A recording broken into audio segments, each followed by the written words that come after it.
On a beaucoup parlé de rugby et de cuisine, de gastronomie, de rugby et de travail, de rugby et de... Et ben on parle aujourd'hui de rugby et d'handicap. Le match du cœur, c'est le premier événement de la fédération pour montrer vraiment qu'elle va être dynamique et faire en sorte que les gens sachent que toutes les personnes handicapées mentales peuvent pratiquer du sport comme tout le monde. Ils ont autant le droit que nous de s'éclater.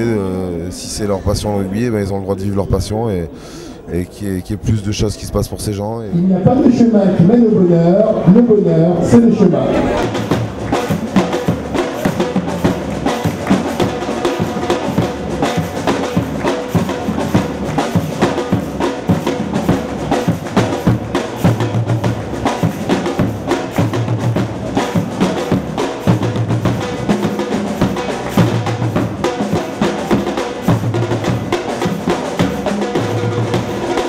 Au-delà du rugby adapté, ce match représente la possibilité qu'ont également les personnes handicapées mentales de faire du sport.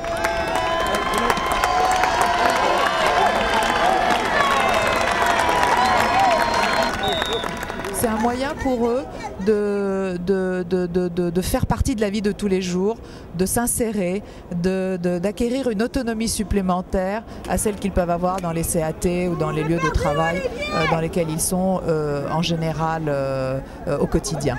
C'est vrai que dans le sport adapté, on a une difficulté, c'est que souvent, soit les personnes sont dans des CAT ou dans des foyers et que c'est pas évident forcément de pouvoir monter des équipes avec autant d'athlètes parce qu'il n'y a pas forcément les éducateurs qui sont disponibles le week-end et les CAT sont fermés le week-end et ont pour objectif d'être plutôt dans le domaine professionnel que dans le domaine sportif. On a eu quelques difficultés à trouver des parrains dans le milieu même du rugby parce que c'est vrai que les gens du rugby sont très sollicités. On a parfois un malaise face à l'handicap et quand on n'est pas confronté à l'handicap dans sa vie quotidienne, on est un peu gêné. Quand on voit quelqu'un en fauteuil roulant, c'est comme si c'était la fin du monde. Or, c'est pas la fin du monde, il y a une vie avec le handicap, il y a une vie qui peut être très belle et très chouette et il faut en avoir conscience.